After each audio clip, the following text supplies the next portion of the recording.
Bonjour, nous sommes à Spa. Nous allons parcourir le Ravel de l'ancienne ligne 44 qui reliait Spa à Stavelot. Et on va découvrir ce magnifique parcours ensemble. Allons-y!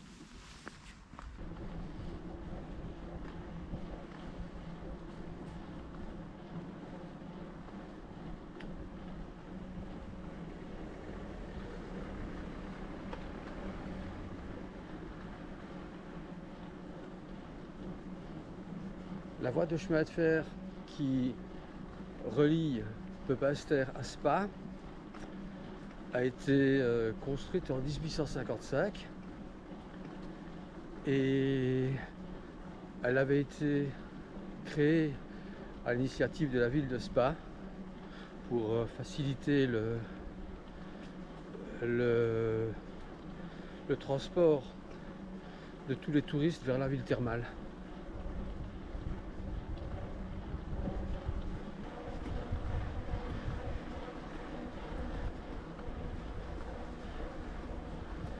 Comme on peut le voir à la sortie de Spa, déjà c'est une piste qui est déjà vraiment très forestière. Elle serpente vraiment dans les arbres, dans la nature.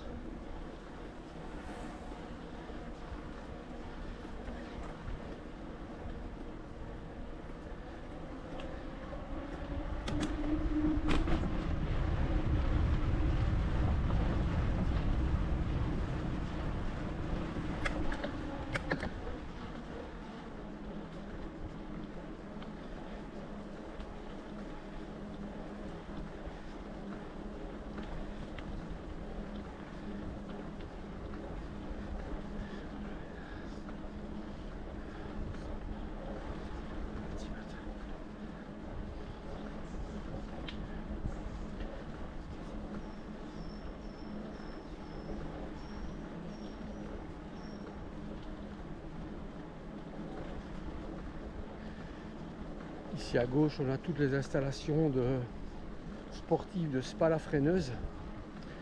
Il y a vraiment toutes sortes d'installations pour beaucoup de sports.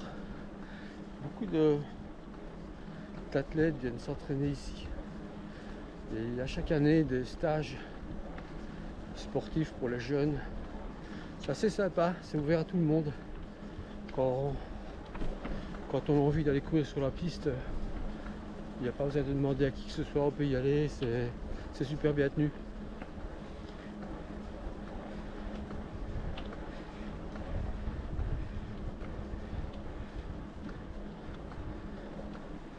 Cette ligne de Spa qui avait été créée en 1855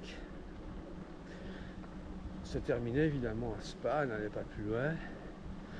Or, d'un autre côté, au Luxembourg, les Luxembourgeois avaient créé une voie de chemin de fer qui reliait Luxembourg à Trois-Vierges, et ils avaient proposé de connecter les réseaux luxembourgeois et belges en faisant une ligne d'abord jusqu'à Gouvy qui permettrait de relier trois ponts, et ainsi on a décidé de créer en 1867 cette ligne qui va de Spa à Stavelot et aussi vers Trois Ponts, ce qui permettait de relier directement Pepinster, la vallée de la Vesdre et la ligne de chemin de fer qui va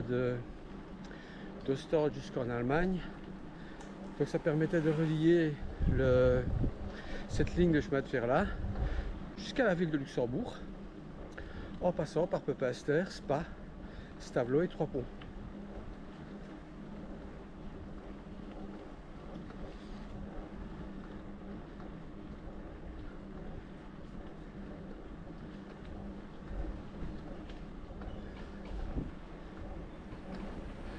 Bonjour. Alors on arrive ici au petit village de Nivzé qui possédait une petite gare mais dont je ne suis pas sûr de l'emplacement à l'époque. Je pense que c'était là au prochain carrefour où on va arriver, mais je n'en suis pas du tout certain. Et lors du montage, je mettrai en image une photo de la petite gare de l'époque qu'il y avait ici à Nivesay.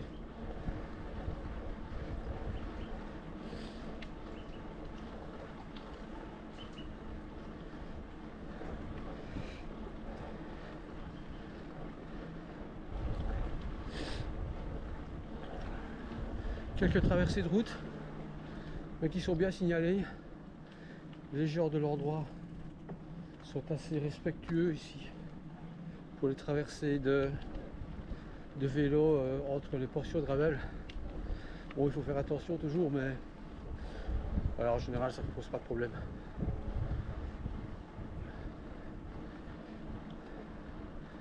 Donc ici maintenant, la voie de chemin de fer remontait vers la prochaine gare qui était Sarre Station. Sarre Station qui est une gare qui dessert Sarre-l'Espa.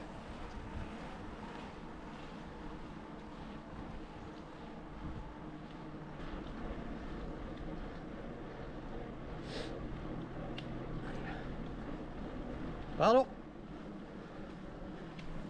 Merci.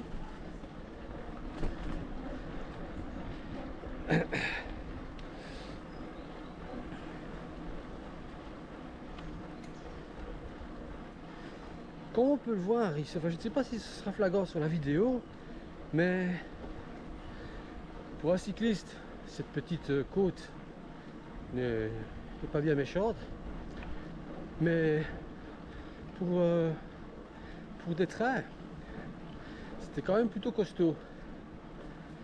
En fait, pour relier la gare de Spa, Joronster, qui est à 260 mètres d'altitude, à Hockey, qui sera le point culminant à 540 mètres d'altitude,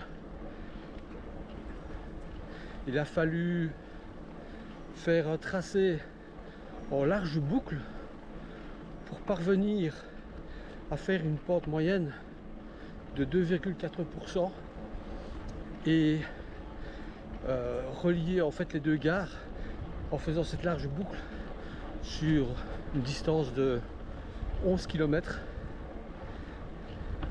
alors qu'à vol d'oiseau c'est beaucoup plus court. Je ne saurais pas dire la distance à vol d'oiseau, peut-être je regarderai lors du montage, mais c'est à vol d'oiseau évidemment, dans un azimut brutal, on aurait des pentes qui seraient absolument impossibles de grimper. Bonjour. Des pentes qui seraient absolument impossibles à grimper pour une locomotive, d'autant plus une locomotive de l'époque à vapeur.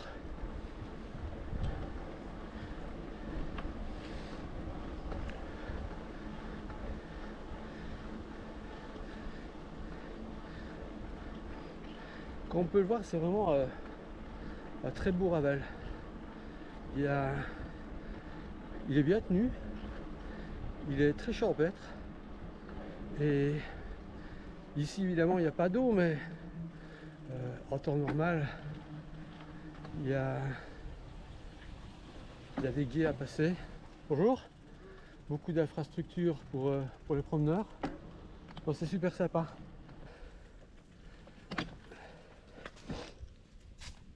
Bonjour. Hop là. À la sortie ici de Nivesay, ben, on a le petit hameau, lieu dit Stockey. Et puis voilà. Ici maintenant il n'y aura plus une seule habitation avant d'arriver à l'ancienne gare de Sarre Station.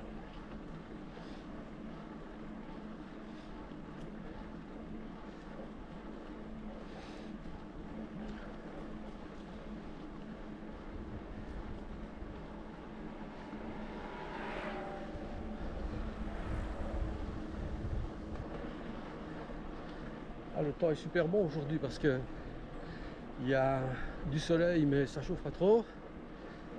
il y a aussi un beau ciel avec des beaux moutons nuageux. Ça nous fait une lumière assez chouette pour découvrir le parcours.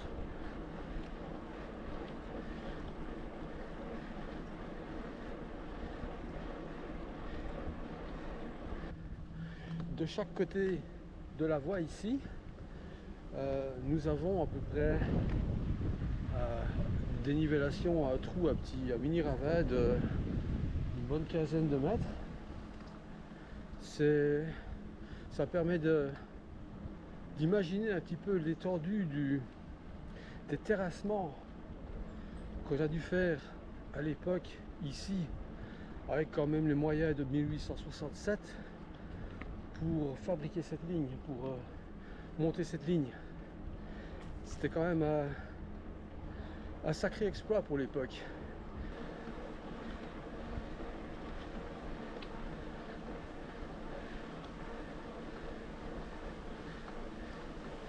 Ici un petit pont de bois, alors toujours se méfier, le petit pont de bois, c'est toujours très joli, mais le bois quand c'est mouillé ça glisse très fort, donc il faut être vigilant quand on passe sur ces petits ponts de bois, quand ils sont un peu mouillés, comme ils le sont maintenant, on pourrait facilement prendre une pelle.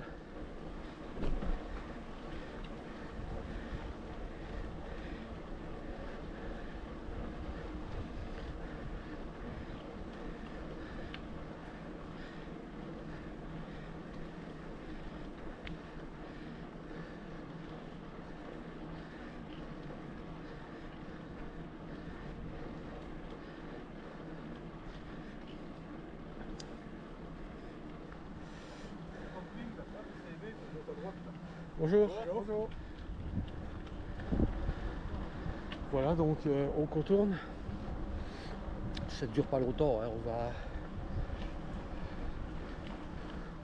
on va y arriver très vite.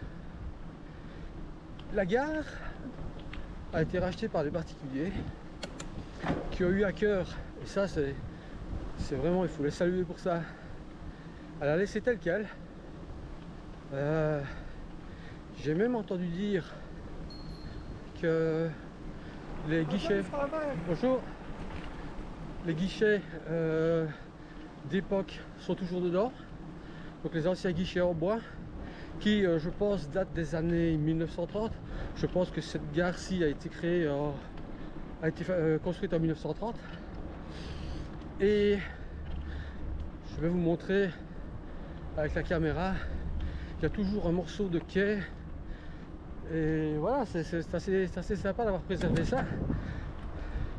Bien que la gare à l'époque elle était quand même assez conséquente, et il y avait beaucoup de voies de garage parce que c'était pour charger toutes sortes de choses, des grumes entre autres.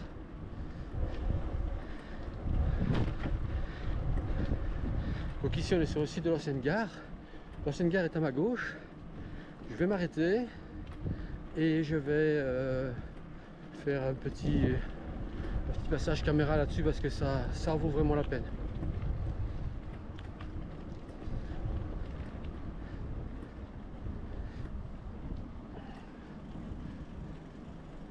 Ah ben je remarque encore quelque chose de sympa que j'avais même jamais vu. Bon. Voilà, on va donc découvrir derrière moi le site de l'ancienne gare qui est vraiment resté, pour ainsi dire, tel quel. Alors bon, on peut pas y rentrer, je pense pas. Je vais peut-être faire deux pas à l'intérieur, mais je vais pas aller faire mon voyou. Je vais déjà commencer par vous montrer. Regardez les barrières. Alors regardez bien les barrières. Ben, si vous voyez bien, les fers forgés sont en forme de locomotive. Ça c'est super bien. On voit peut-être mieux ici. Voilà, ouais, c'est en forme de locomotive, donc c'est vraiment super chouette. Alors voilà, donc l'ancienne gare, là voilà, elle a vraiment pas, elle a pas changé en fait, mis à part que ben voilà, ça a été remis à neuf, les peintures et tout, mais elle a absolument pas changé. On voit toujours le fronton avec Sarlespa dessus, et On y voit aussi, je vais essayer de me rapprocher, j'espère que je vais déranger personne. Une ancienne portion du quai. Une ancienne portion du quai. Voilà. Voilà, je ne suis jamais moi-même allé aussi près, mais voilà, quand même partie. C'était... Tout ça a été préservé et moi je trouve ça vraiment, vraiment super chouette. On voit ici encore une ancienne partie du bâtiment avec ça là-dessus. Voilà, et c'est super bien entretenu. Je ne sais pas ce que c'est exactement, si c'est un truc d'hôte ou quoi que ce soit, mais voilà, ça vaut le coup d'être vu. Ça vaut le coup d'être vu, franchement. Chapeau pour avoir préservé tout ça.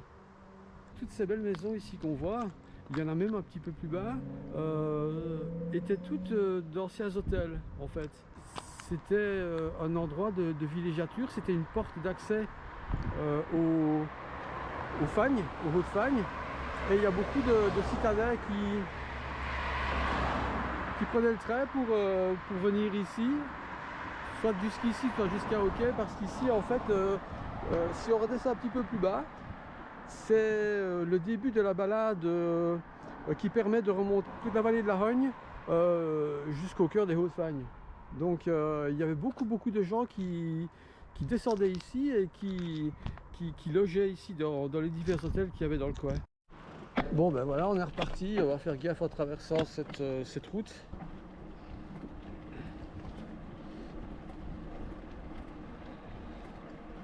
Voilà, maintenant on est dans la partie du Ravel, l'ancienne voie de chemin de fer qui monte vers Hockey.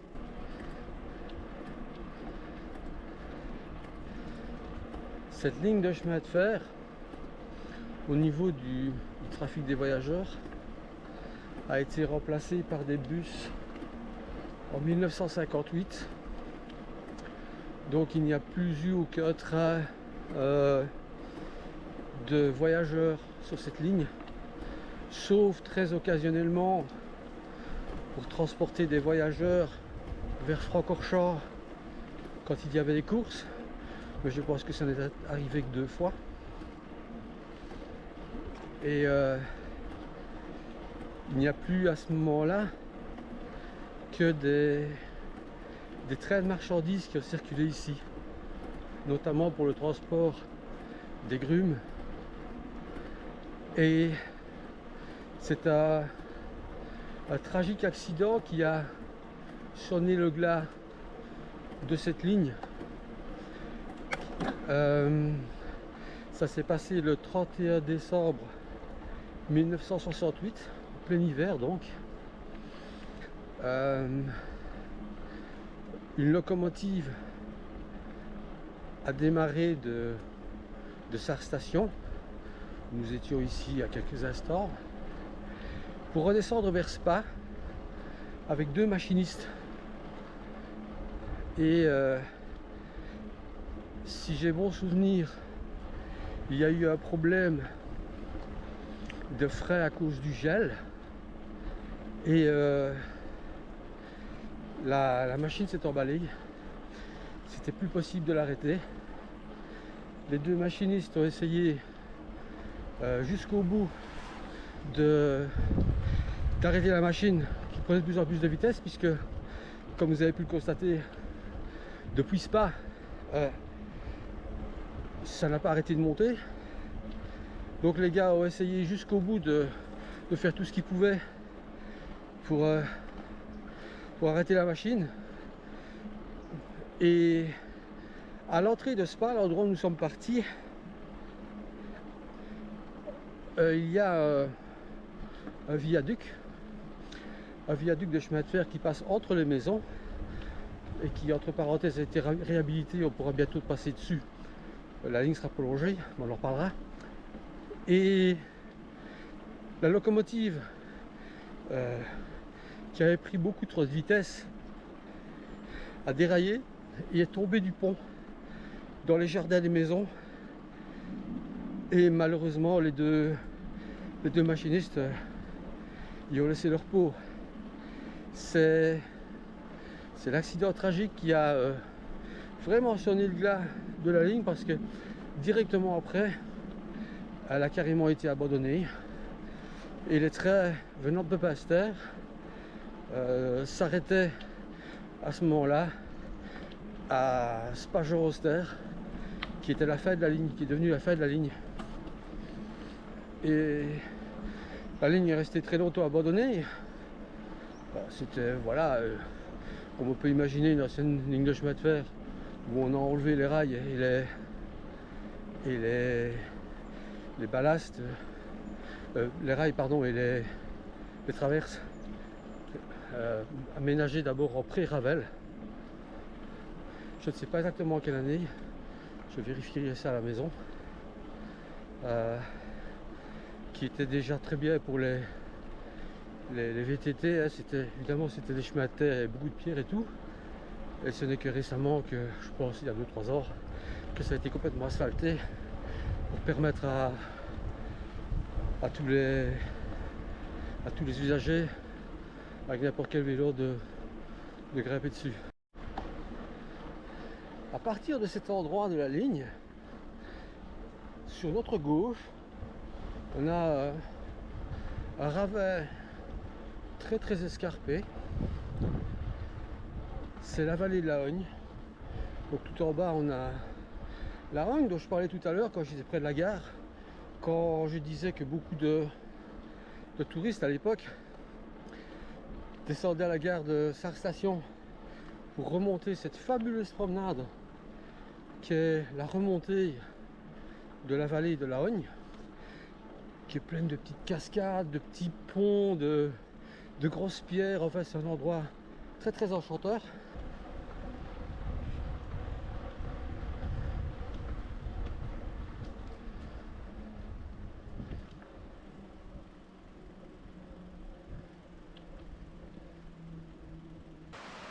Voilà, je sais pas si on distingue assez bien la rivière tout en bas. Ici, c'est pas encore aussi haut que ce que je disais tout à l'heure, mais franchement, c'est déjà un beau spectacle, une belle vue. Et en hiver, c'est encore mieux, je trouve. Retour au vélo. Le vélo nous attend. Un petit peu chargé le vélo, hein. C'est un Trek, une Excalibur.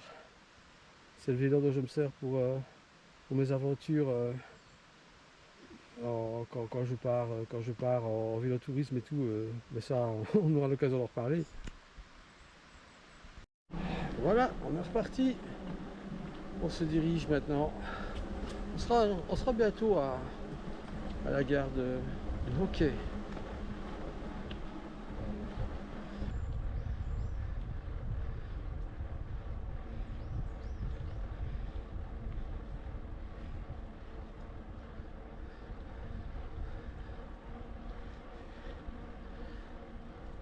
Le viaduc qu'on voit ici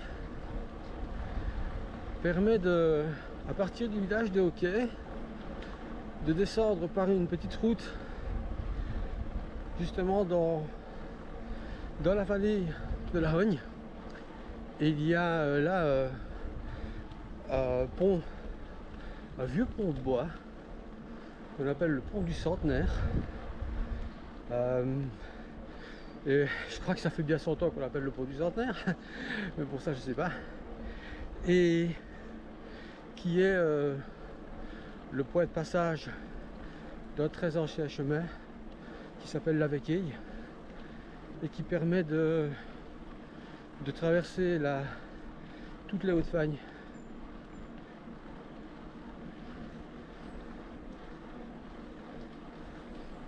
Bonjour. Bonjour.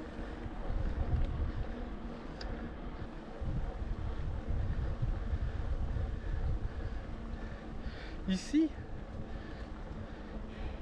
vous pouvez constater que on a creusé sur une profondeur de 10 à 15 bons mètres pour créer l'assise de la voie. Là, on arrive à la gare de hockey. Et si la gare de hockey est elle-même au bord de la route, la voie, elle est tout en dessous. Et c'est ce qu'on va voir maintenant. On y arrive. À droite, on voit le mur de soutènement qui a été refait. On distingue même l'ancien quai. Et nous sommes arrivés au point culminant de notre passage sur la ligne 44. Je vais faire un petit arrêt ici. Ils ont super bien aménagé le truc. Franchement, c'est vraiment nickel. Voilà, je vais me mettre là sur le côté. Sympa, il y a des petits points d'arrêt comme ça un petit peu partout pour faire un petit pique-nique et tout. Ils ont mis à gauche à droite quelques petites œuvres d'art comme celle-ci. Je vais essayer de me mettre dans la lumière pour qu'on la voit au mieux.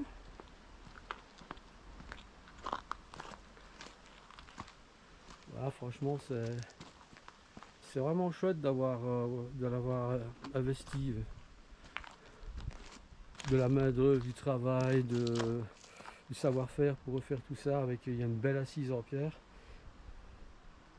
C'est une création française apparemment, qui s'appelle Imbroglio. Je sais pas si on le voit, j'espère qu'on le verra à la caméra. Je vais essayer de zoomer un peu. Alors, le bâtiment qu'on voit là au-dessus, ben c'est la gare.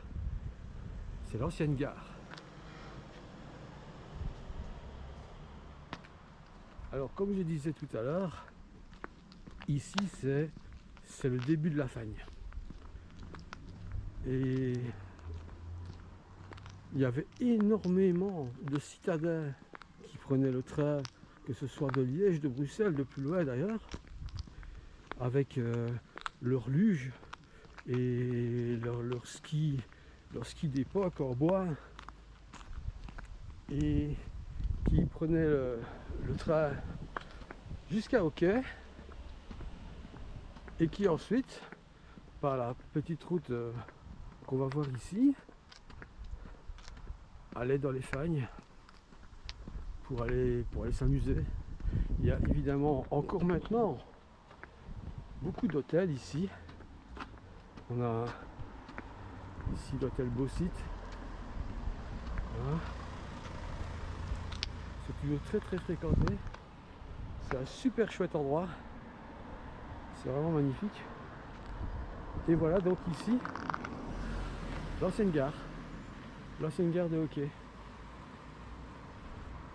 Ça c'est pittoresque de voir qu'on a dû, quand je vais me mettre sur le pont, c'est très flagrant de voir à quel point on a dû creuser pour créer cette voie ici. Quand on voit vraiment le travail que ça a dû être pour les sapeurs et tout, pour creuser cette ligne. Voilà, ici quand on arrive de l'autre côté, c'est assez impressionnant. Et maintenant, ça replonge dans l'autre sens, ça ne va pas arrêter de descendre jusqu'à ce tableau.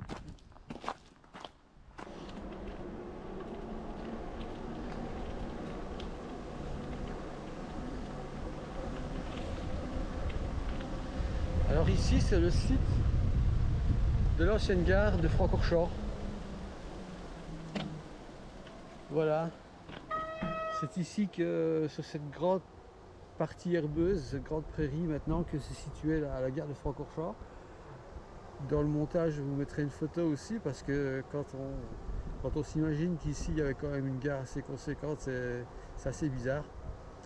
Et ici maintenant on entend clairement qu'il y a des courses sur le circuit. Voilà. On va quand même passer à côté, donc ça va être sympa hein, pouvoir regarder ça. Donc ici on est à Francorchamps, on va traverser une grande route Et comme on est à Francorchamps, il y a beaucoup d'allumés qui se croient un petit peu, se prennent un petit peu pour des pilotes de circuit. Donc traverser la route ici, il faut être super vigilant, surtout quand on vient dans l'autre sens.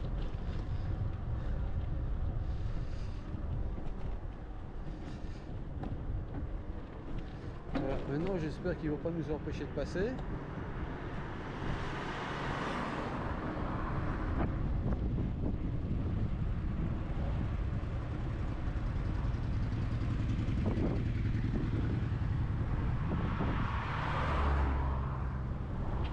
Bonjour monsieur, on peut passer?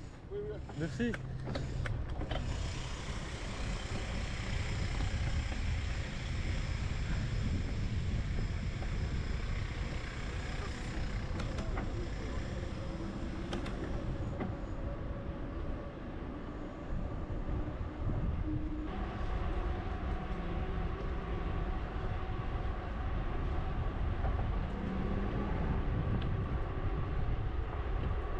Il y a les parkings là-bas qui sont pleins, je vais voir si on sait.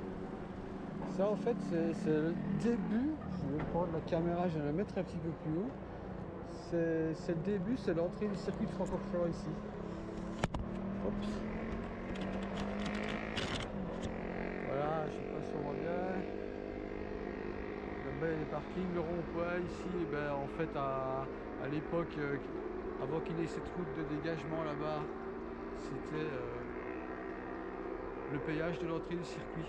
Maintenant tout a changé ici.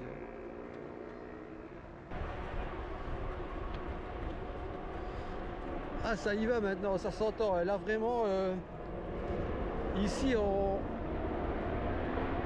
loge le circuit pour ainsi dire.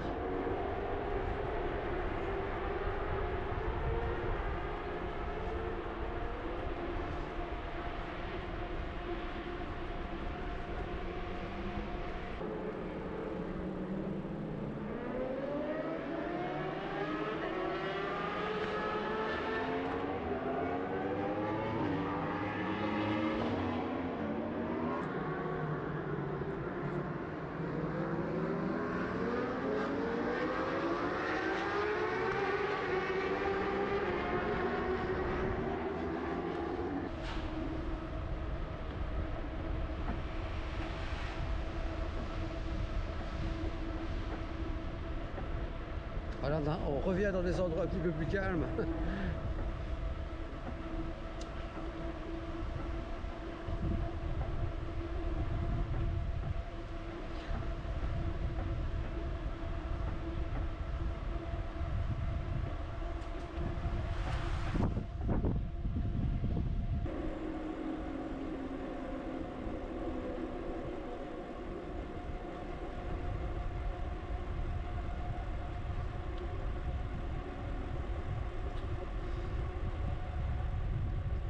De ce côté-ci comme de l'autre côté, quand on voit quand même la pente qu'il y a, le pourcentage de la pente qu'il y a, on s'imagine bien à quel point ça devait être compliqué de circuler avec des machines à vapeur sur des pentes comme celle-ci.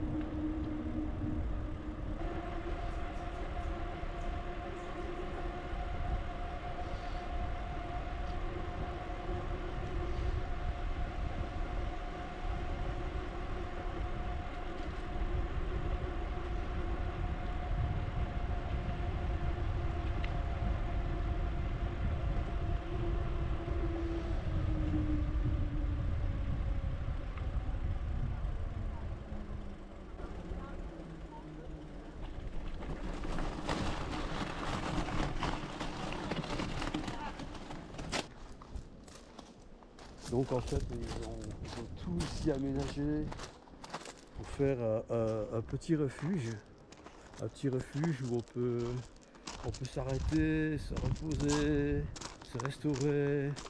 C'est super bien fait et ils ont mis aussi des chaises longues, voilà, comme ceci. Super sympa, hein. On va tester ça. On va tester ça, les chaises longues. Ouh là là. Oh mon dieu. On est génial là-dedans. Oh, j'enlève mes briques. Oh, trop génial. Trop génial. Franchement, on est super bien mis. J'essaie de mettre la caméra autrement. Je sais pas si on voit bien. Comme on est super cool ici. Trop fort. Vraiment bien. C'est vraiment super génial.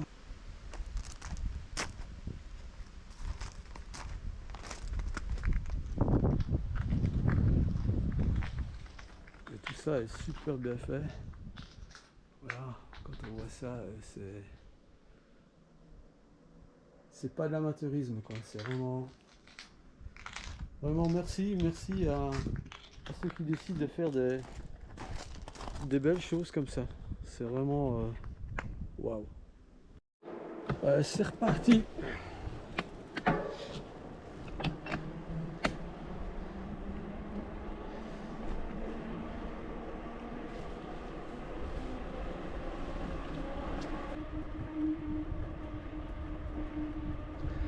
Alors ici on arrive dans un endroit, c'est là qu'on se rend compte du travail qui a été fait pour creuser cette ligne. À quel point ça a dû être creusé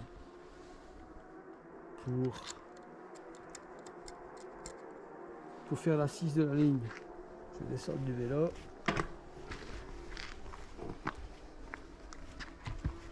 Voilà, ici on voit déjà sur ma droite là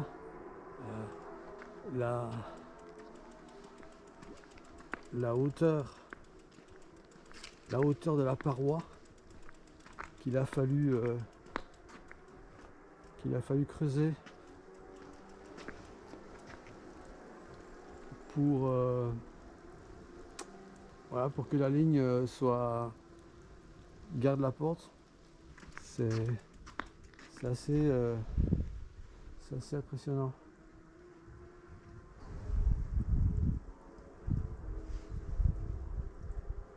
Ouais, c'est vraiment super impressionnant.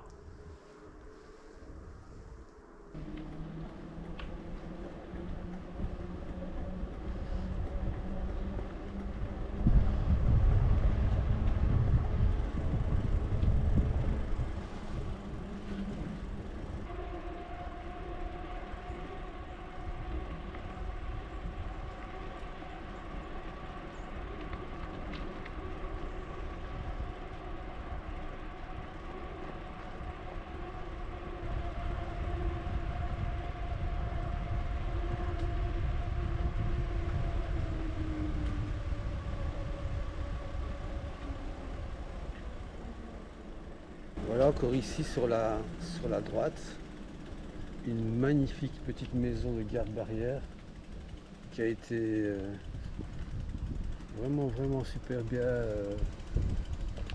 réhabilitée. Cette petite maison, c'est absolument magnifique. Le petit coin est super bien entretenu, c'est super fleuri. Ouais, vraiment un petit paradis ici. Cette petite maison est un petit paradis.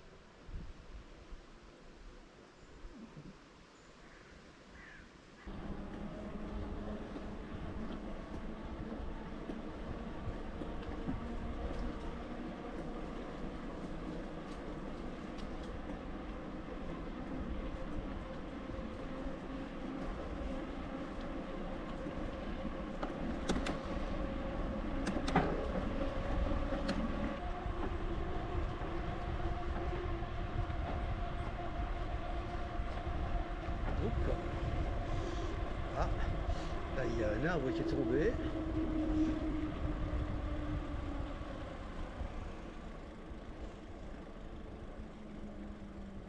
En général, quand il y a ce genre de problème sur le Ravel, un arbre qui est tombé ou quoi que ce soit, ils sont très rapides pour venir régler la situation.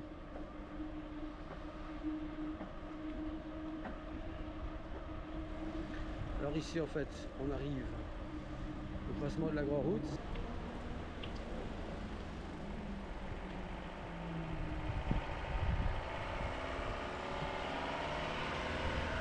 Alors cette grande route, ben, c'est la Haute-Leveille. C'est la Haute-Leveille, la fameuse côte très connue des cyclistes, des grandes classiques ardennaises. Donc à gauche, ici on a Stavelot, là-bas en bas sur la gauche. Et puis à droite, ça remonte, c'est la route qui remonte vers Francorchamps. Donc le Ravel, lui, il continue ici en face. Voilà. C'est en fait l'embranchement de l'ancienne voie. On rejoint la voie de chemin de fer qui relie 3 ponts dans un sens et puis qui part dans la direction de Malmedy, Wem, Bulange, Montjoie, dans l'autre sens.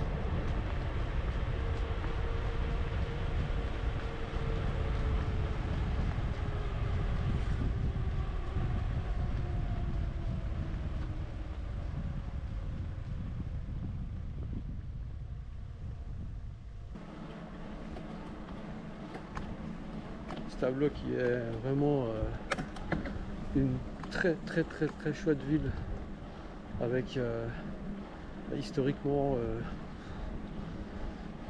très intéressante.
Voilà Stavelot, la ville des Blancs-Moussis. Blancs-Moussis, ce sont des personnages de carnaval.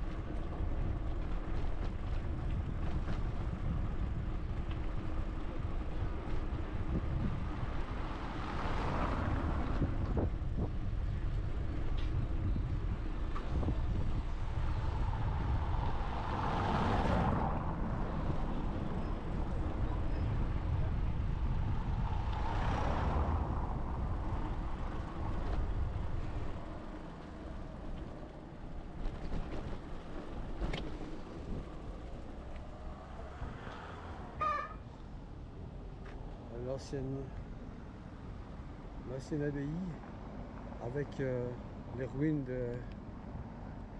de l'ancienne cathédrale qu'il y avait ici à l'époque.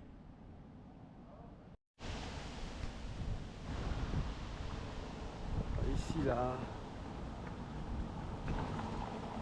porte d'entrée de l'abbaye de l'ancienne abbatiale.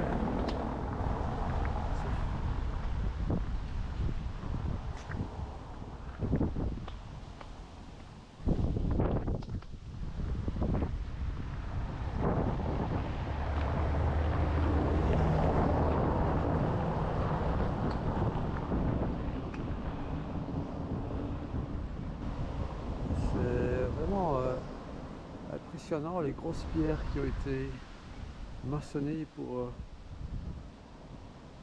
créer cet édifice.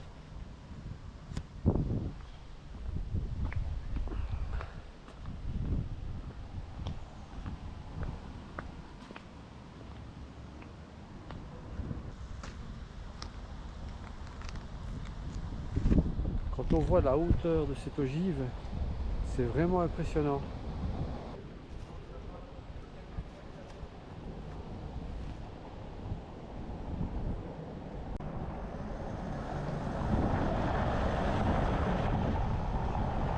La place d'Establot, avec son perron.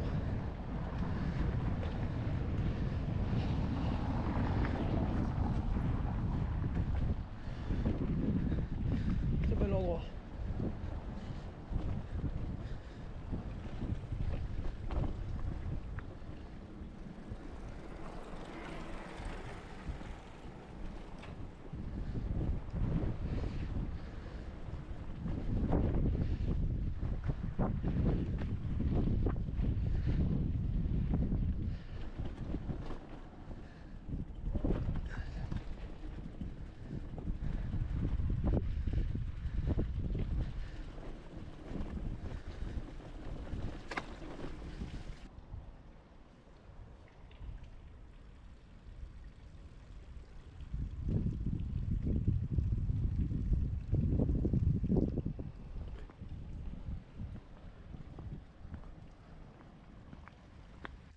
Petite ville.